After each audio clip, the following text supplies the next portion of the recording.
Good morning all of you. आज अपन इस तरह एक वीडियो पे डिस्कस करने वाले हैं जिसमें अपन ये डिस्कस करेंगे कि आफ्टर 10th हमने 10th क्लास कंप्लीट कर चुके हैं। अपन 10th क्लास के बाद जो है अपन क्या कैरियर ऑप्शंस को चुने, क्या मतलब कि हमारी लाइफ क्या बनने वाली है, हमारा फ्यूचर क्या होने वाला है, हम कौन सा सब्जेक्ट लें। इस टाइप पे थोड़ा सा इन छुट्टियों में आपको ये कंफ्यूजन बहुत ज्यादा माइंड में क्रिएट हो रहा होगा कि सर क्या सब्जेक्ट हम लें, सर हम आर्ट्स लें, कॉमर्स लें, साइंस लें। बहुत ज्यादा कंफ्यूजन आई थिंक मेरे दिमाग में भी था जब मैं 10th क्लास में था। तो बड़ा मतलब कंफ्यूजन यहाँ पर जो क्रिएट हो रहा है हमारे दिमाग में, तो उस कंफ्यूजन को मैं कंप्लीटली आज आप तक खत्म करने वाला हूँ विद साइंस। तो आज अपन डिस्कस करने वाले हैं कि जो बच्चे साइंस स्ट्रीम के बारे में सोच रहे हैं कि सर साइंस स्ट्रीम अगर अपन लेते हैं तो उस साइंस स्ट्रीम के अंदर क्या क्या कैरियर ऑप्शंस हो सकते हैं। तो सबसे पहले अपन बात करें कि कैरियर ऑप्शंस के बारे में। तो देखिए कैरियर ऑप्शंस जो है साइंस में बहुत सारे हैं। अकॉर्डिंग टू मी अगर बात की जाए बहुत सारे कैरियर ऑप्शन जो है साइंस स्ट्रीम के अंदर होते हैं, मैथमेटिक्स और बायोलॉजी दोनों के साथ। तो अपन बात करते हैं सबसे पहले कि हमारे दिमाग के अंदर जो कंफ्यूजन है वो यही है। मैं आपको पहले बता चुका हूं कि confusion with subject after 10th science commerce and arts, what subject we take. Okay, तो सबसे पहली बात अपन बात करते हैं कि हमारे दिमाग में कौन कौन से क्वेश्चन जो है इस टाइम सबके दिमाग में, मैं सारे क्वेश्चंस को रखने की कोशिश करूंगा कि आपके दिमाग में ये सारे क्वेश्चन शायद चल रहे होंगे। पहला क्वेश्चन है what is the scope separately taking biology and mathematics in 11th standard. पहला क्वेश्चन हमारे दिमाग में ये है कि सर मैं बायोलॉजी लूं और बायोलॉजी के साथ आपको पता है फिजिक्स और केमिस्ट्री तो वो दो भाई हैं, उसके तो साथ ही चलने वाले हैं। तो मैं सर बायोलॉजी लूं तो क्या मेरा जो स्कोप है कैरियर का वो कैसा है। सर मैं अगर मैथ लूं तो कैसा स्कोप है उसका। दूसरा क्वेश्चन है what I have to choose in 11th for bright future, bright career. मुझे अपनी लाइफ को ब्राइट बनाने के लिए सब्जेक्ट केवल पढ़ने के लिए नहीं होता है, उससे पूरा लाइफ। आप ये मान के चलिए कि आज आप 10th क्लास में हो ना, तो आपको एक ऐसा सब्जेक्ट सेलेक्ट करना है जिससे आपकी जो लाइफ का जो पार्ट है वो उसी डायरेक्शन में जो है वो टर्न हो जाए।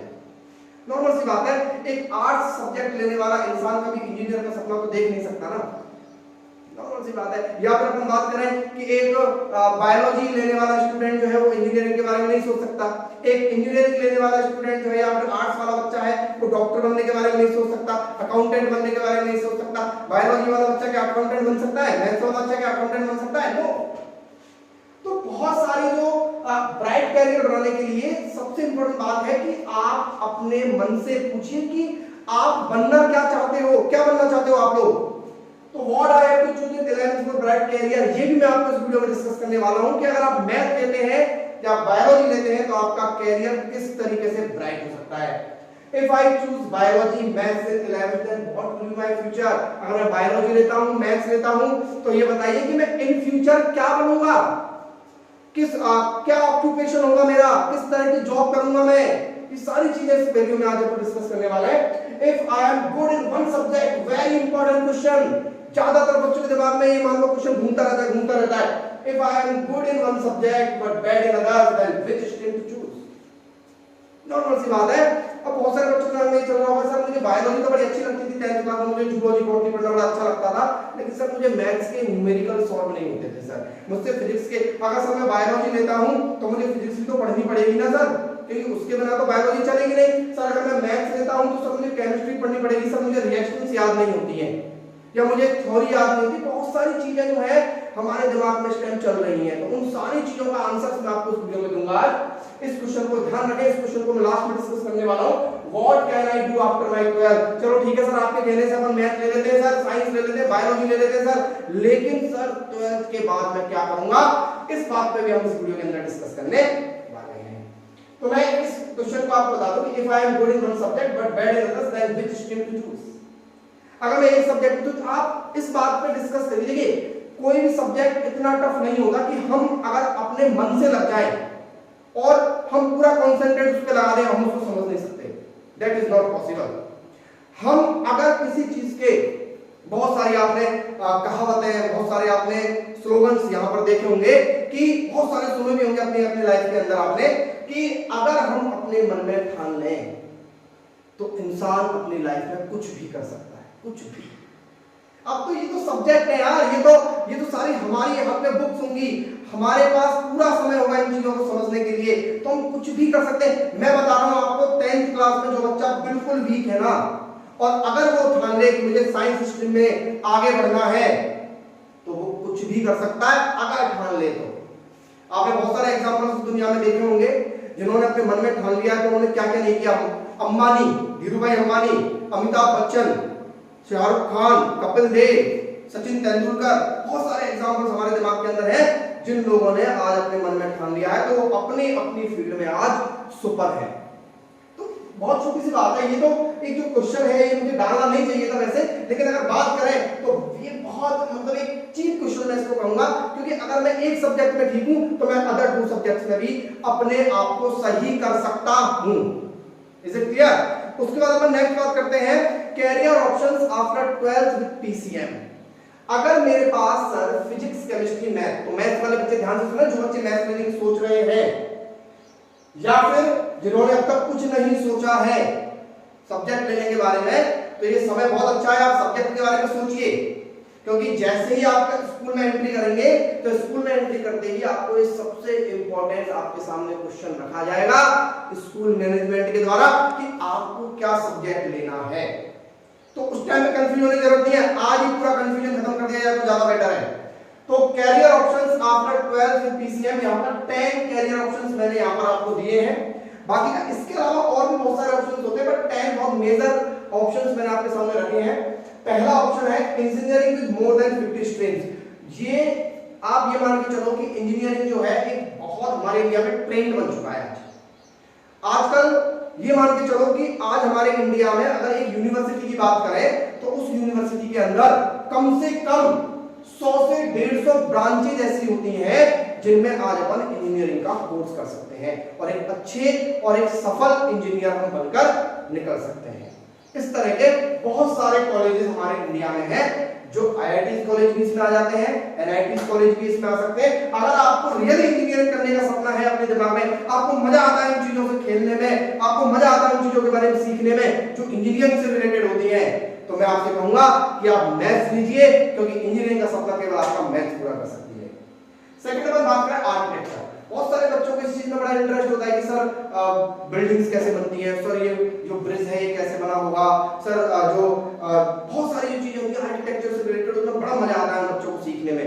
तो अगर आपको आर्किटेक्चर से रिलेटेड इंजीनियरिंग करनी है तो आपको उसके लिए मैथ्स लेनी पड़ेगी। मैं आप लोगों को बता दूं कि जो आईआईटी का पेपर होता है उस आईआईटी के पेपर में आर्किटेक्चर का पेपर आपको अलग से देना पड़ता है। तो अगर आप अच्छे आर्किटेक्ट बनना चाहते हो, अच्छा खासा पैसा कमाना चाहते हो, तो you can take maths only। Next third बात करते हैं मर्चेंट नेवी। बहुत सारे बच्चों को बड़ा मजा आता है, सर मैं शिप में घूमना चाहता हूँ, सर मैं शिप में घूमना चाहता हूँ, और सर मैं क्या कहते हैं फॉरेन कंट्री जाना चाहता हूँ सर शिप में बैठ के, सर मैं एक मर्चेंट नेवी इंजीनियर बनना चाहता हूँ सर।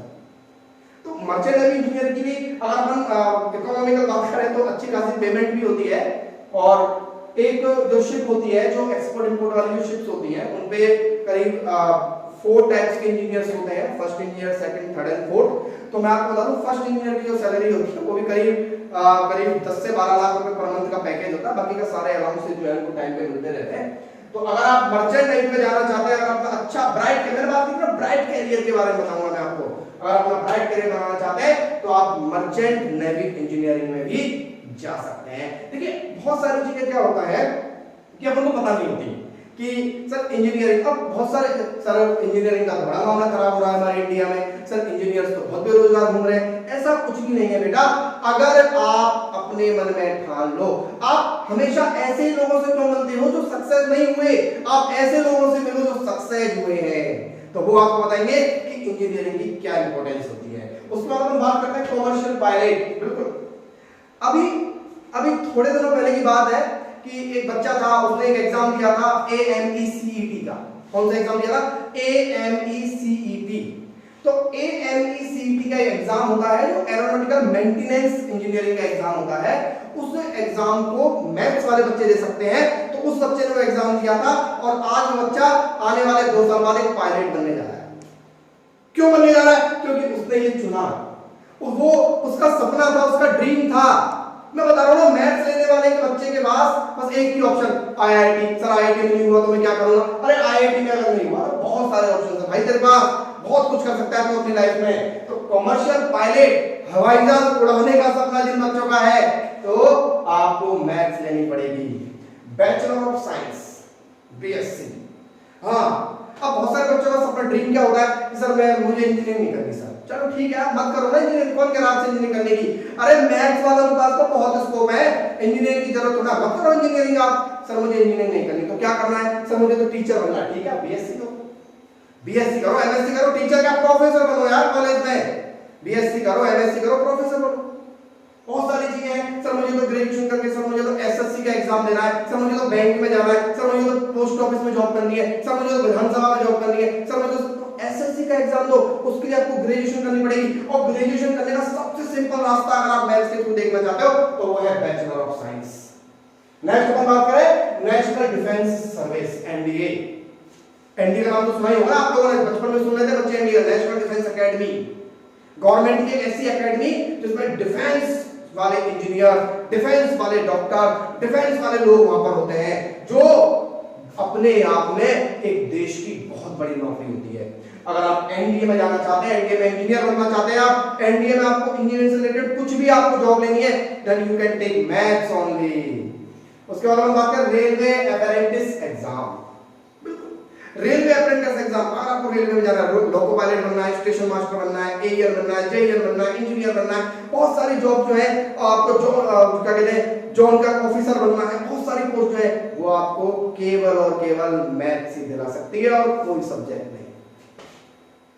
साइंटिस्ट, रिसर्च फेलो, अगर आपको साइंटिस्ट बनना है, इसरो में जाना है भाई, इसरो अपने आप में मैं आपको बता दूं कि एक रावतवाड़ा में जो पावर प्लांट है, अगर आप उसमें भी साइंटिस्ट और रिसर्च फेलो बनना चाहते हैं तो उसके लिए एक एग्जाम होता है NPCIL का। अब नोट कर लें इन चीजों को, NPCIL nuclear power Indian corporation limited, NPCIL nuclear power corporation India limited. NPCIL का एग्जाम होता है रिसर्च फेलो के लिए, इंजीनियर्स के लिए, सुपरवाइजर के लिए, लेकिन only for maths student. Next पर बात करें ICAR, one of the best exam in the India, Indian counselling agriculture research centre, ICAR Indian counselling agriculture research. देखिए एक्चुअल में क्या है, ये एग्जाम जो है अभी कुछ ही सालों पहले इंडियन गवर्नमेंट ने स्टार्ट किया था। अब आप इस बात को जानते हैं कि हमारा जो देश है, हमारा इंडिया जो देश है वो एक कृषि प्रधान देश है, यानी कि वहां पर एग्रीकल्चर से हमारे इंडिया की बहुत परसेंटेज इकोनॉमी जो है वो आगे बढ़ती है। तो अगर अपन मान के चलें कि अगर अपन इस सेक्टर के अंदर घुस जाते हैं ICAR के अंदर, तो ICAR के अंदर अगर घुस जाते हैं तो आप ये मान के चलिए कि लाइफ जो है ना बिल्कुल सेट हो जाएगी। फॉरेन कंट्रीज में भी इतने सारे ऑप्शंस इसके ICAR के होते हैं, और दूसरी बात मैं आपको बता दूं कि इसका एक अलग से गवर्नमेंट एग्जाम लेती है, ICAR के नाम से एग्जाम होता है इसका, 12th क्लास के एग्जाम के अप्रॉक्स 3 से 4 महीने के बाद, तो अच्छा खासा समय मिल जाता है आपको उसमें तैयारी करने का। और फिर दूसरी बात ये कि 11th और 12th का जो मैटर है वही केवल इसमें जो है वो आपसे पूछा जाता है ज्यादा, तो बहुत इंपॉर्टेंट है और अच्छी खासी जॉब है। मेरे जानने वालों में कम से कम 60 से 70 बच्चे ऐसे हैं जिन्होंने ICAR का एग्जाम दिया था और वो सेलेक्ट हुए थे अच्छी मेहनत करके। आज वो सारे बच्चे जो हैं, मेरे भी बहुत सारे पढ़ाए हुए बच्चे हैं उसमें, आज वो सारे बच्चे जो हैं अच्छी गवर्नमेंट जॉब और फॉरेन कंट्री की जॉब कर रहे हैं। इसके बाद टीचर प्रोफेसर, मैंने आपको अभी थोड़ी देर पहले बताया था कि अगर आप टीचर और प्रोफेसर बनना चाहते हैं तो मैथ्स एक वेरी वेरी ब्राइट सब्जेक्ट है, और मैथ्स का टीचर प्रोफेसर अच्छी खासी जॉब लेकर आप बैठे होंगे, नॉर्मल सी बात है।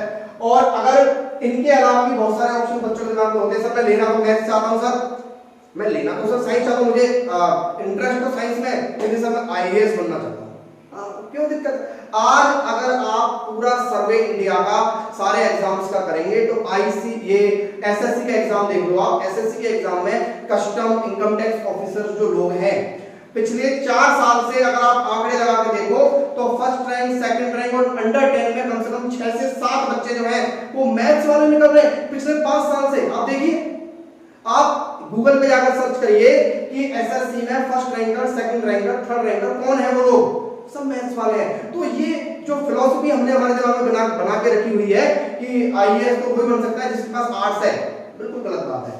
आईएएस वो भी बन सकता है जिसके पास मैथ्स है, जिसके पास साइंस है, वो बन सकता है। इसको नहीं बनता। बहुत सारे लोग होते हैं जो इंजीनियरिंग करने के बाद अपनी आईएएस की तरफ अपना रुख कर लेते हैं। बहुत सारे लोग होते हैं जो बीएससी करने के बाद आईएएस की तैयारी करते हैं। बहुत मैनी स्टूडेंट्स।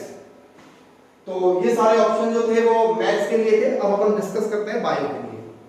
अगला है career options after 12th with biology, कि बायोलॉजी में सर क्या क्या ऑप्शंस हो सकते हैं। जैसे मैंने बहुत सारे लोगों को बोलते हुए सुना है कि एक मेरे फ्रेंड थे, वो ये बोलते थे मुझसे हमेशा कि बायोलॉजी तो यार बड़ा बेकार सब्जेक्ट है, बायोलॉजी में एमबीबीएस कर लो, उसके बाद क्या है यार, उसके बाद तो अपन कुछ कर नहीं सकते, और एमबीबीएस में अगर सिलेक्शन नहीं हुआ तो फिर बेकार है।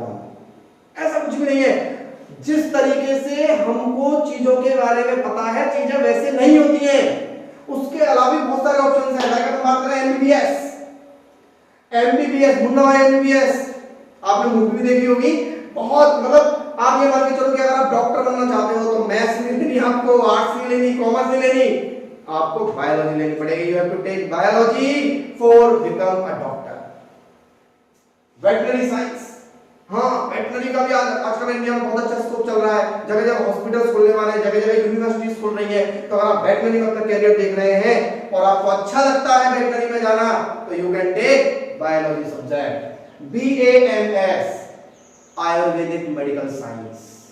आयुर्वेदिक मेडिकल साइंस का भी हमारे इंडिया में वापस से एक बार जन्म होने वाला है। अब ये मान के चलिए, आप अपने आसपास इस बात को देख रहे होंगे कि आयुर्वेदिक चीजें कहीं ना कहीं किसी टाइम पे चली गई थी, लेकिन वो वापस आ रही हैं।